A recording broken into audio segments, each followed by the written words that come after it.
Me despierto con un motivo, caminar junto a ti. He decidido vivir mi vida contigo. Me levantas con... Una de las cosas con la que más peleó él, porque claro, imagínense la audiencia de Pablo, puros judíos, en ese entonces, ¿no? Muchísimos judíos. Cuando él les está hablando, todos quieren ser justificados por la ley. Al Señor Jesucristo también, ¿por qué lo atacaban? Por eso. Entonces los fariseos, que son los que enseñan la ley al pueblo, los que llevan a la gente supuestamente a Dios, la que se encargan de que la gente cumpla los mandamientos, cumpla la ley. Entonces, ellos creían en Jesús, ¿cierto? Ellos decían sí, sí, y se acercaban a él, pero después de que se acercaban decían, ay, pero es que yo no se lavan las manos. Si él supiera que esa mujer que está ahí con él es una pecadora, no le hablaría. Si fuera de verdad profeta, ni le hablaría a esa mujer como una pecadora. Entonces la lucha del Señor con ellos era eso. La lucha de Pablo para evangelizar era esa. Siempre querían llevar la gente a la ley. Pedro empezó a predicar y Pablo tuvo que exhortarlo. Porque estaba con los judíos, les enseñaba que siguieran la ley. Y cuando hablaba con los gentiles decía, y entonces Pablo les decía, ¿cómo así? Tú te estás enseñando dos cosas. Y lo exhortó. Porque si no, entonces eran mal vistos. Porque cuando uno quiere tirar a la gente a la ley es que usted tiene que hacer así. Y tiene que hacer asá. Y para que sus oraciones puedan tener poder, usted tiene que hacer estos pasos, tiene que hacer esto y esto. Porque si usted no es así, si usted no hace esto, entonces usted no puede orar. Eso es tirar a la gente a la ley. Miren, hay una mujer, hay un pastor que lo vi esta semana, es un puertorriqueño. Y había una unción del Espíritu cuando él está predicando, impresionante. Y él dice que él salió de su iglesia, no me acuerdo el nombre de él ahora. Puertorriqueño sé por la manera de hablar, que el puertorriqueño no pronuncia la R sino la L. Y él dice que salió de su iglesia y se fue por allá a comprarse una hamburguesa, no sé qué cosa, a comer algo. Y se encontró una mujer en el parqueo. Una mujer estaba drogada y estaba borracha. Le pidió $5. Y él le dijo, yo te voy a dar $10. Y él dice, es una de las cosas locas que usted me pregunta, ¿usted por qué lo hizo así? Bien, yo no sé por qué lo hice. Uno muchas veces hace cosas que uno no sabe por qué lo hizo. Uno lleva a la gente de una manera a Cristo que uno no planeó, no se imaginó. Y el tipo le dice a ella, no te voy a dar $5. Te voy a dar $10, pero si tú oras por mí. Y ella le dijo, ¿usted por qué me pide eso? ¿Usted por qué me pide eso? Yo no puedo orar por usted. Y él le dijo, pero tú sabes orar. O sea que tú eres cristiana. Ella dijo, sí, pero yo no puedo orar porque yo estoy apartada. Yo hace muchos años que me dediqué a las drogas y al alcohol y a la prostitución y ahora he caído a las calles y estoy pidiendo dinero porque ya nadie siquiera ve mi cuerpo, ya estoy destruida, estoy acabada. No puedo ya hacer lo que hacía antes.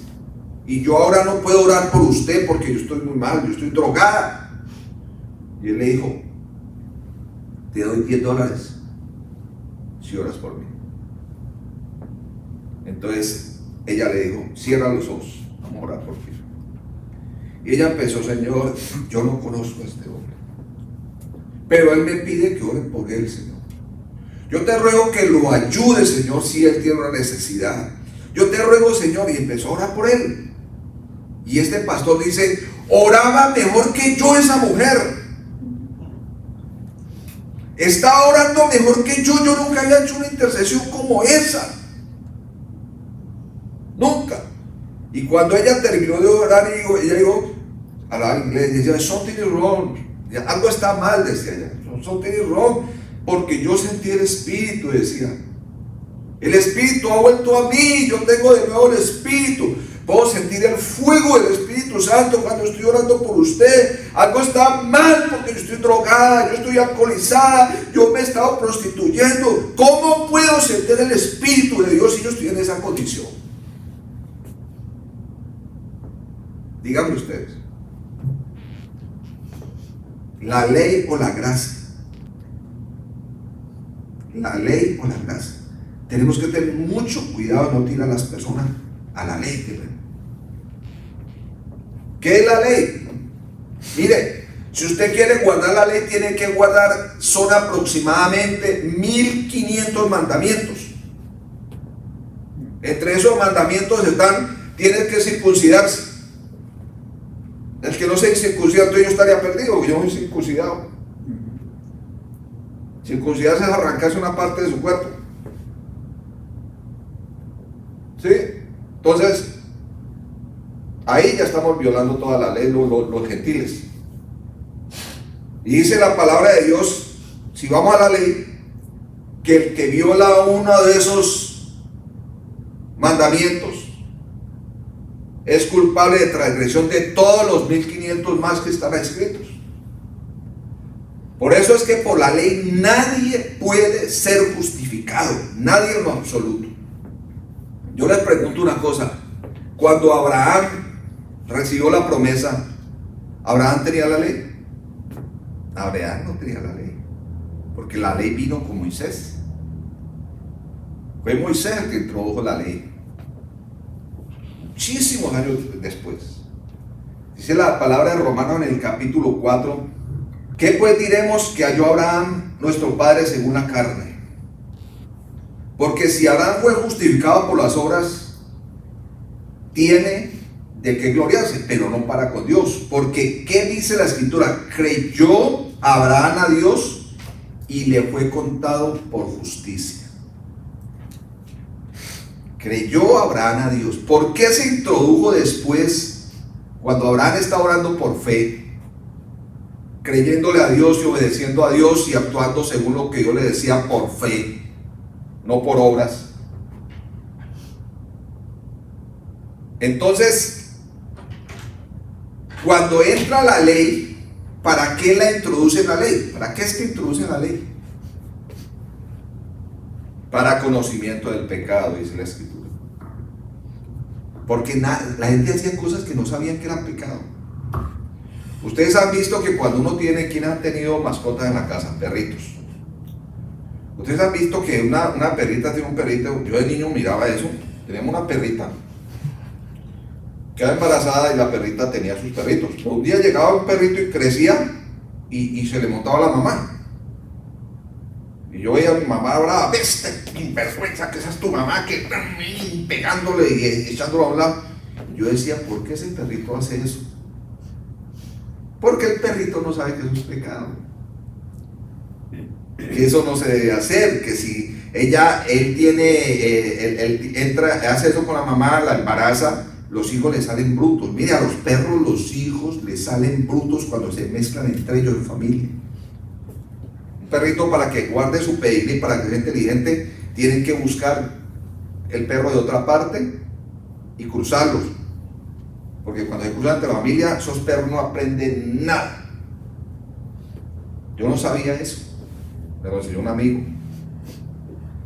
que ha tenido perro. Tenía un perro, yo les he contado a ustedes, el perro Rottweiler, muy inteligente, era asombroso, parecía que hablaba.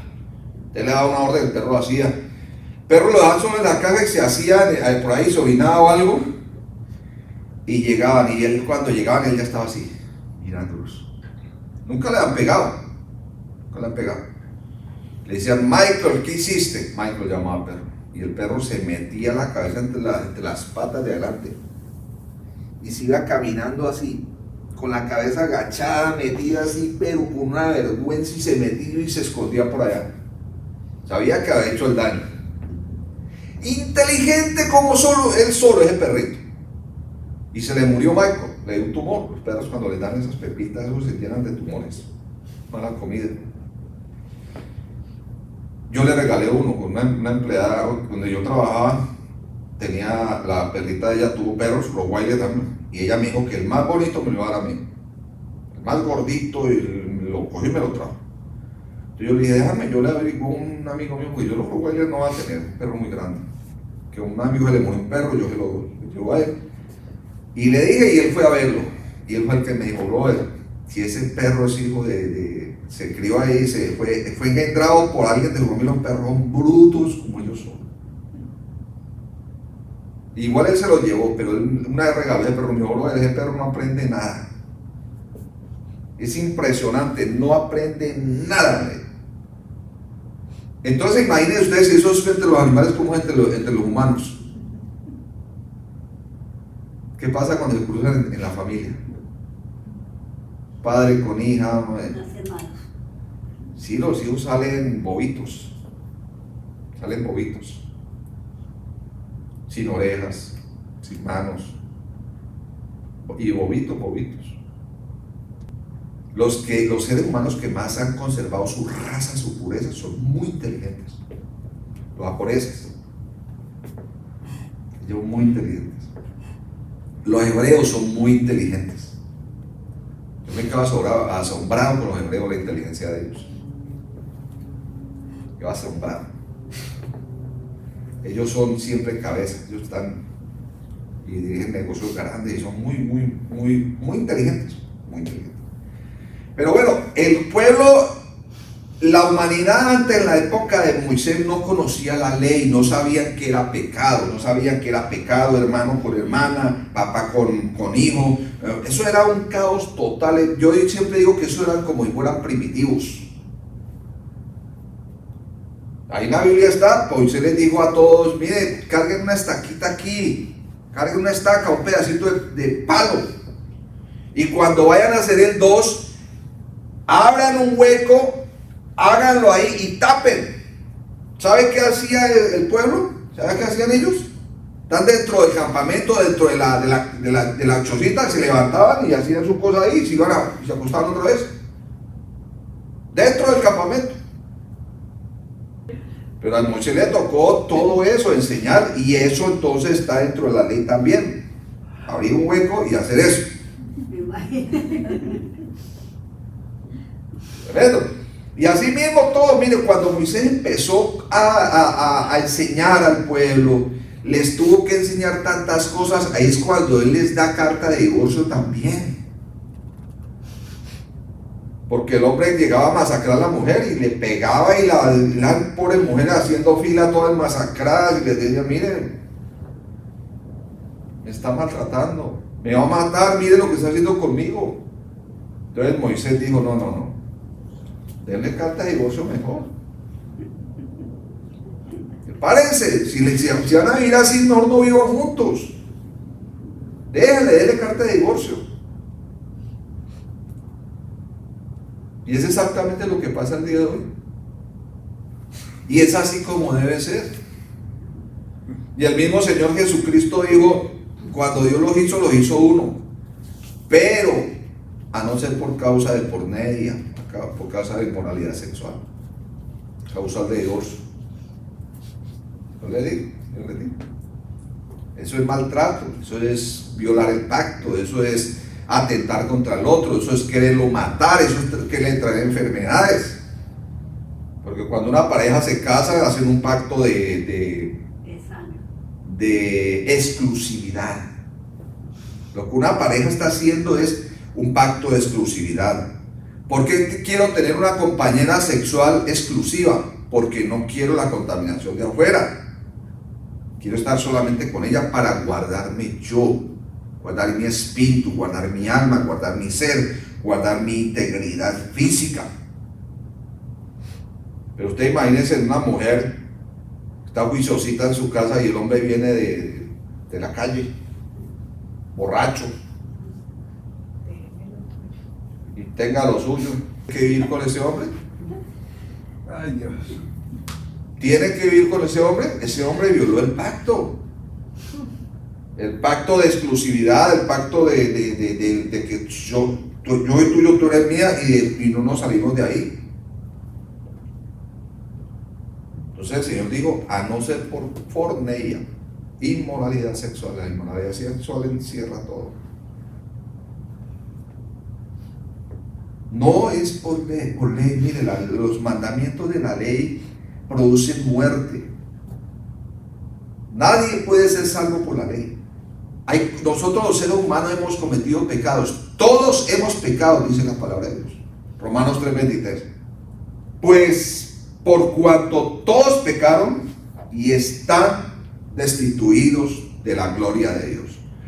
Todos hemos cometido pecados, todos hemos cometido errores, todos hemos cometido fallas. Pero hay cosas que nosotros no podemos ventilar, hay cosas que nosotros tenemos que manejar directo con Dios. Hay cosas que usted tiene que llegar y manejarlas con Dios, porque si usted abre la boca, usted se va a ganar un problema y usted no va a edificar a nadie y usted no va a arreglar la situación en su hogar, en su familia, sino que todo le va a empeorar. Todo le va a empeorar. Entonces hay cosas que usted no las maneja con Dios. Usted dice: Señor, perdóname por esas. Perdóname y ayúdame a no hacerlo más. Quiero cambiar, ayúdame. Y uno por gracia, mire, por la gracia de Dios, la diferencia entre la ley y la gracia es que usted bajo la gracia, usted tiene un favor de parte de Dios que usted no merece. La gracia, con la gracia nosotros tenemos el favor de Dios. Esta carta, mire, la carta de los Romanos es mi mejor libro de toda la Biblia. Si ustedes quieren recibir doctrina, lean la carta de los Romanos. La primera vez que yo empecé a leerla, leí el primer capítulo y me quedé ahí, porque me dejó así con: ¿qué es esto, Dios mío? Es tan fuerte que yo no lo pude leer de corrido. Yo dije: yo voy a ir despacio con este libro. Y me puse a leerlo. Cuando Pablo trata de evangelizar a la gente de Roma, él les dice a ellos, en capítulo 5, dice: justificados pues por la fe, tenemos paz para con Dios por medio de nuestro Señor Jesucristo, por quien tenemos también entrada por fe a esta gracia, en la cual estamos firmes y nos gloriamos en la esperanza de la gloria de Dios. Y no solo esto, sino que también nos gloriamos en las tribulaciones, sabiendo que la tribulación produce paciencia, la paciencia prueba y la prueba esperanza. Y la esperanza no avergüenza, porque el amor de Dios ha sido derramado en nuestros corazones por el Espíritu Santo que nos fue dado. Por el Espíritu Santo. El amor de Dios se derramó en tu vida, ¿por qué? Por el Espíritu Santo de Dios. ¿Por la ley? No. Por el Espíritu Santo de Dios. Porque nadie puede guardar la ley. Pero el Espíritu Santo de Dios sí te lleva a ti a hacer los cambios que necesitas, sin que tengas que mostrarle a nadie. ¿Sí me entienden? El Espíritu Santo de Dios. Esa es la diferencia entre la ley y la gracia. ¿Tenemos que pecar? No, no tenemos que pecar. ¿Por qué no podemos pecar? Porque el Espíritu Santo de Dios está en nosotros. ¿Quién es el que nos enseña? ¿Quién es el que nos corrige? ¿Quién es el que coloca en nuestro interior el querer como el hacer? El que nos hace sentir como la peor persona del mundo cuando pecamos. ¿Quién es el que hace esa obra? El Espíritu Santo de Dios. A mí un cristiano de verdad no me diga que se deleita en el pecado, porque si se deleita en el pecado no es cristiano. Al cristiano le duele el pecado. Le duele cuando hace algo malo, es redargüido. A mí me pasa una cosa, yo cuando en la vida de nosotros tenemos que saber por el Espíritu Santo en qué estamos fallando, en qué estamos pecando, qué estamos haciendo mal, qué estamos haciendo bien. Y a mí me pasaba antes que una de las cosas que a veces yo estaba hablando, y a veces yo estaba hablando de alguien de una manera indebida, y yo sentía un dolor aquí inmediato, pero un dolor que yo no les explicaría, un dolor como que le pegaran una puñalada, un dolor así profundo, y yo decía: ay, perdona, Espíritu Santo, perdona. y de una proceder al arrepentimiento. Y eso mismo sucede con cualquier pecado que uno quiera cometer, que lo quiera apartar de Dios a uno. El Espíritu Santo está ahí siempre para no dejarlo desviar a uno, para mantenerlo centradito, para que las oraciones de uno no tengan estorbo. Gracia de Dios. La gracia de Dios se ha derramado en nosotros a través del Espíritu Santo de Dios. Nadie puede, mire, en su fuerza, en su carne, nadie puede abandonar el pecado. Nadie puede. Por eso de querer llevar a la gente a la ley, Dios habla de muchas formas. Y una de las formas que Dios habla con uno es con voz audible. Y si Dios te habla con voz audible es porque Dios está muy interesado en ti. Porque hay personas que Dios no les habla con voz audible. Pero si Dios se toma el trabajo de hablarte audiblemente, entonces nosotros tenemos que tomarnos el trabajo de conectarnos mejor con Él. Empezar a disfrutar su presencia. ¿A qué vamos nosotros a la iglesia? Pregunta.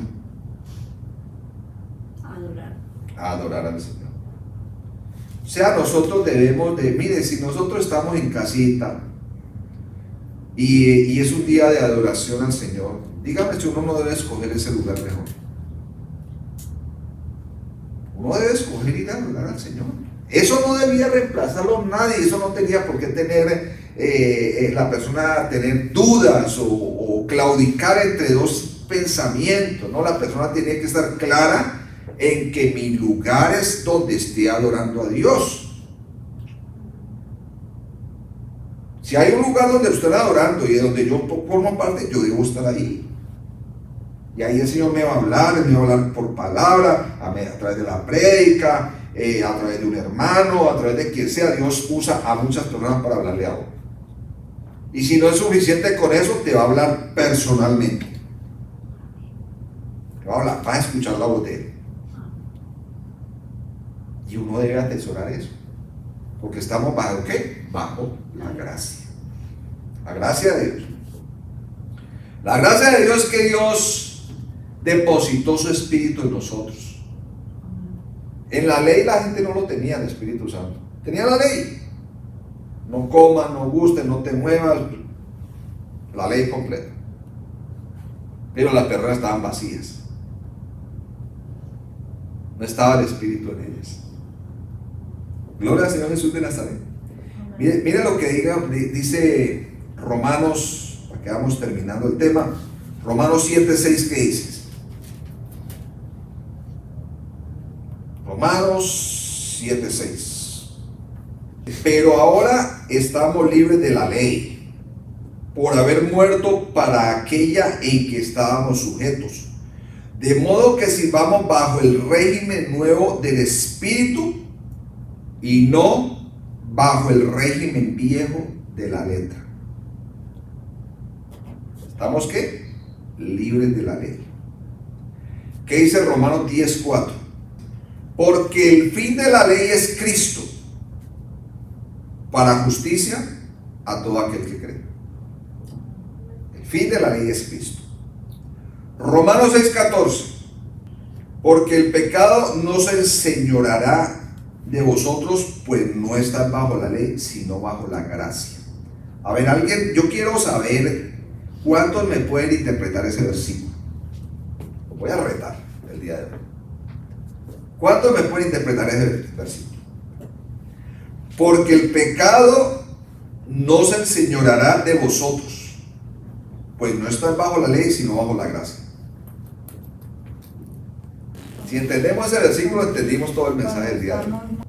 Porque el pecado no se enseñoreará de vosotros. O sea, el pecado está ahí. El pecado está ahí. Pero no se va a enseñorear de ustedes. ¿Cómo hace uno? Y entonces, ¿por qué muchísimos cristianos siguen pecando? Porque no han entendido que están bajo la gracia. Y es que estar bajo la gracia, vuelvo y les digo, es tener el Espíritu Santo en él. ¿Y cuál es la obra del Espíritu Santo? La obra del Espíritu Santo es Dios en nosotros. ¿Y qué hace Dios con el pecado? Dios aborrece el pecado. Entonces, si el Espíritu Santo está en nosotros, ¿qué pasa con nosotros? No pecamos. No pecamos. ¿Por qué? Porque estamos bajo la gracia.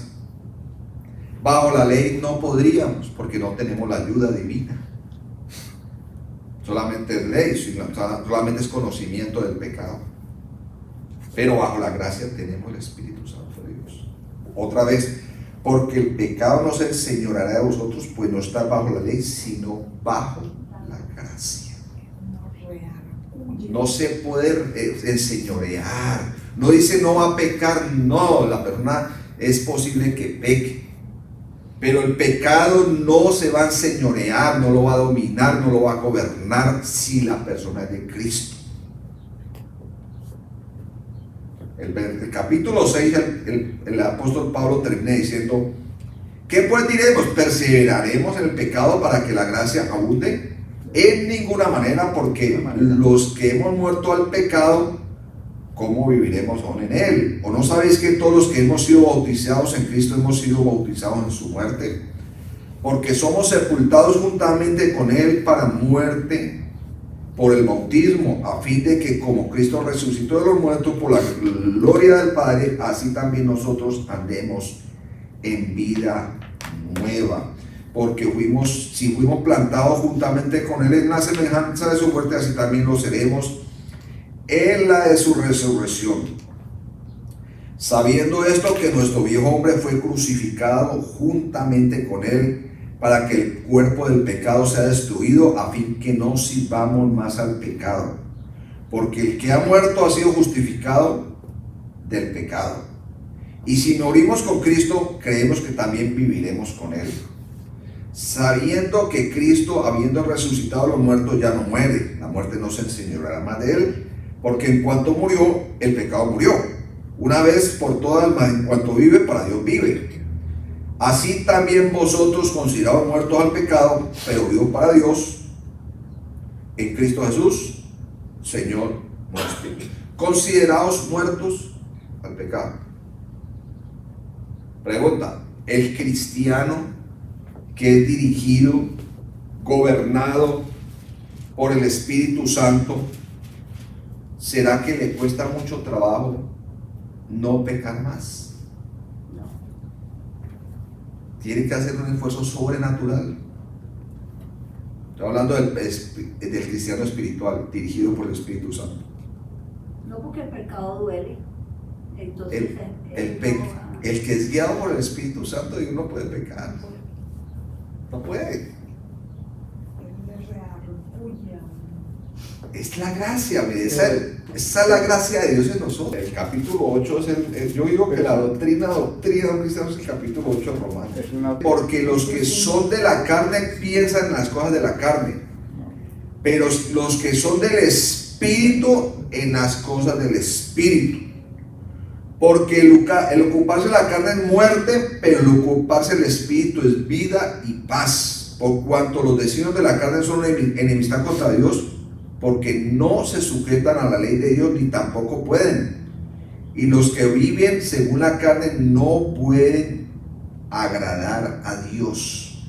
Mas vosotros no vivís según la carne, sino según el Espíritu. Y si el Espíritu de Dios mora en vosotros, y si alguno no tiene el Espíritu de Cristo, no es de él.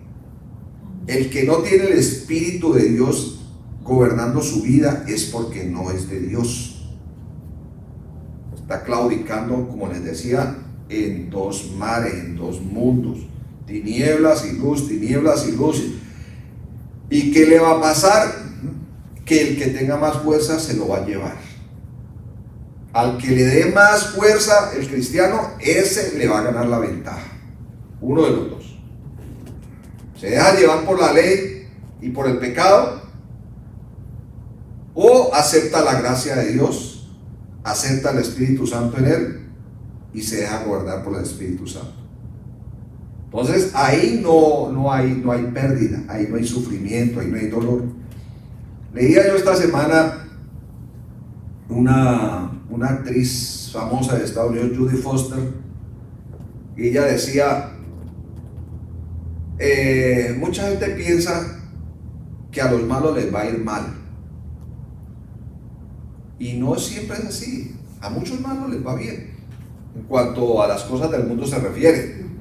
La gente mala tiene dinero también. Y a veces más que los cristianos. ¿Sí?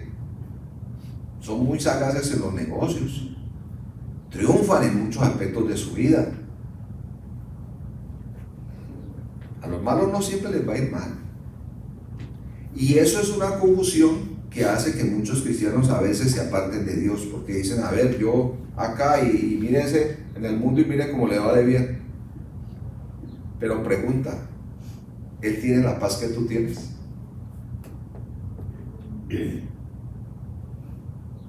No la tiene. Lo único que tienen es dinero. Y el dinero, déjenme decirle una cosa, Mike Tyson, boxeador Mike Tyson, le preguntan, porque él perdió todo su dinero. Perdió todo su dinero. Y hay un entrevistador que le dice que cómo hizo para seguir viviendo si él tenía tanto dinero y lo perdió todo, y él siguió y volvió y se levantó, y él dice, mire, si tú crees, si una persona cree que el dinero le va a dar felicidad, es porque esa persona nunca ha tenido dinero.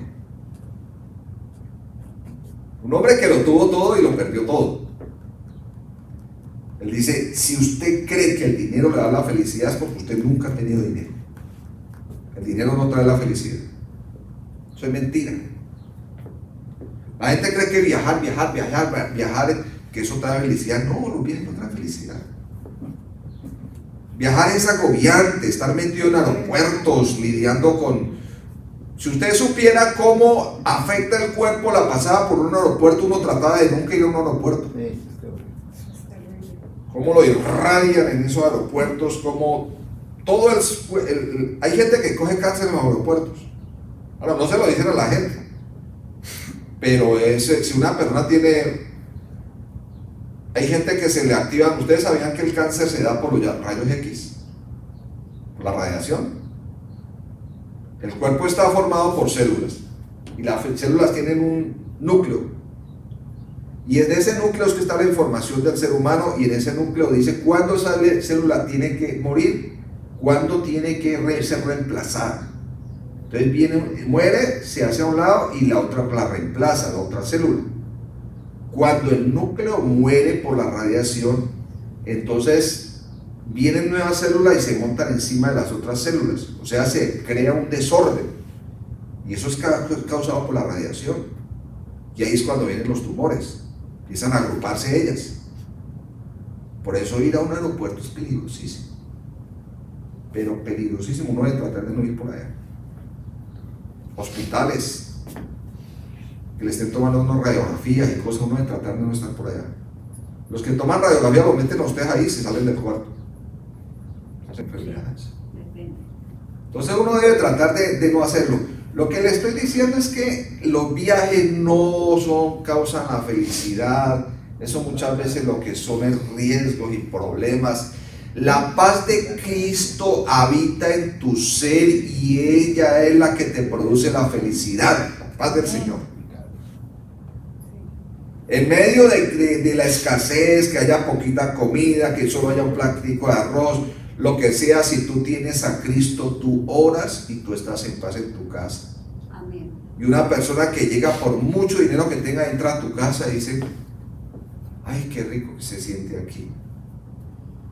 Aquí se siente la paz de Dios.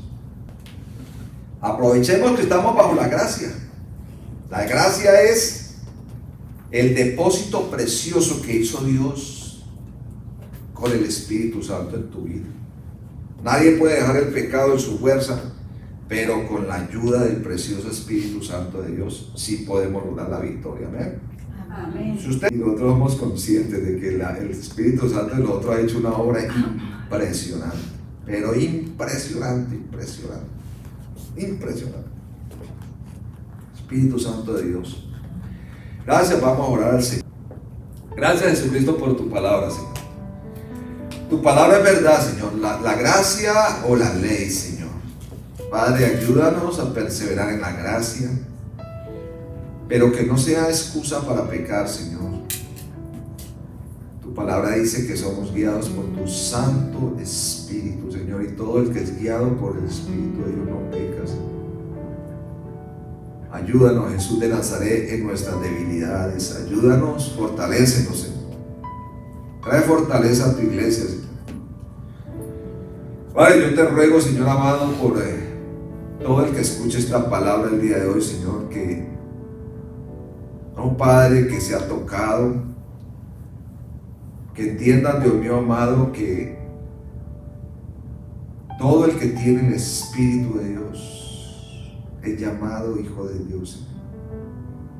Tenemos ayuda, tenemos un compañero, y es un compañero precioso, Señor. Te adoramos, Espíritu de Dios, te amamos, haz tu obra en nosotros, Señor. No es una persona llena del Espíritu Santo la que ora en lenguas, sino la persona que es transformada, Señor. La persona que tiene un antes y un después, que puede decir libremente, yo era esto y ahora soy esto. Como decía el apóstol Pablo, antes era blasfemo, perseguidor de la iglesia, injuriador, peligroso. Pablo era un hombre peligroso, dice que respiraba amenazas de muerte. Usted imagínense encontrarse a Pablo, un hombre que está respirando muerte, un hombre guiado por la ley, fariseo de fariseos. Oh Padre, ayúdanos, Señor. Ayúdanos, fortalécenos, guíanos, llénanos de tu Santo Espíritu. Espíritu de Dios, haz tu obra en nosotros, Señor. Sana nuestros cuerpos, Señor, te lo rogamos. Sana toda enfermedad, Señor, te lo ruego. Límpianos, Señor, límpianos. Paséate con poder, sanando y libertando, amado Dios. Todo aquello que estorbe nuestra relación contigo sea erradicado, sea echado fuera. Todo lo que nos estorbe, Señor amado, sea expulsado en este momento, Señor. Pido ángeles, Señor, en este lugar, ángeles que estén atando toda cosa mala y llevándola fuera a la profundidad del abismo. Ahora mismo, la presencia de ángeles y la unción del Espíritu Santo de Dios en nosotros, Señor. Este Espíritu el que nos da vida, Señor. El que le da sentido a nuestra cristiandad, Señor, a nuestra vida cristiana, Señor. Ayúdanos, Espíritu de Dios. Quita de nosotros todo aquello, Señor, que no te honra, todo lo que no te glorifica, todo lo que nos estorbe en nuestra relación con Dios. Quítalo de nosotros, Espíritu Santo. Llena cada vacío, Señor. Cada vacío sea llenado. Seas tú trayendo sanidad interior, Señor, sanidad divina. Sana heridas del pasado, Espíritu Santo. Heridas de la niñez. Oh, Rita la Sota, la que cae. Espíritu Santo, paséate, Señor. Llena, Espíritu Santo, llena. El Señor está sanando a una persona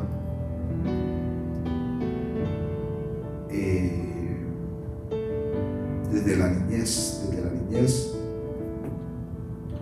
Uno de sus órganos ha sido afectado. No sé si por traumas o por golpes, pero un riñón. Hay un riñón que fue afectado y el Señor lo está sanando. Sana, Espíritu Santo, sana, trae sanidad, Señor. Trae sanidad, Espíritu Santo de Dios, trae sanidad, Señor. Fluye, Espíritu Santo. Llénanos de tu preciosa presencia, Espíritu de Dios. Llénanos de tu preciosa presencia, Señor. Quita toda enfermedad, Señor. todo malestar en los huesos, en los músculos, en las células, en las vías urinarias, en el aparato reproductor, Señor, el estómago. Trae sanidad, Espíritu Santo, trae sanidad, fluye, precioso Espíritu Santo. Llénanos de tu presencia, Señor, y ayúdanos, Padre, a entender esta palabra. El que es guiado por el Espíritu de Dios, ese es hijo de Dios. Guíanos, Espíritu Santo, guía nuestras vidas, Señor. Ayúdanos a deleitarnos en tu presencia, Señor. A no preocuparnos más por el hacer, sino por ser, Señor. Ser hijos tuyos. Buscar la intimidad contigo, Señor. El objetivo de los ayunos es ese: poder apartar un tiempo para Dios. Un tiempo en el cual yo pueda decir: hoy quiero estar con mi amado, hoy no quiero estar con nadie más, hoy quiero estar con mi amado Espíritu Santo. Quiero entrar en comunión con Él, quiero que me hable, quiero profundizar en la palabra, quiero orar más, quiero sentir su presencia. Ese es el objetivo de los ayunos. Padre, ayúdanos, Dios mío amado, a entenderlo, a buscar más tu rostro, a buscar más tu presencia, Señor, a deleitarnos en tu presencia, Señor amado. Llénanos, Espíritu de Dios, llénanos. Llénanos, llénanos, llena cada vacío, Señor, llena cada vacío en cada persona, Espíritu Santo. Te adoramos, Espíritu de Dios, te adoramos. Me despierto con un motivo, caminar junto a ti, he decidido vivir mi vida contigo. Me levantas con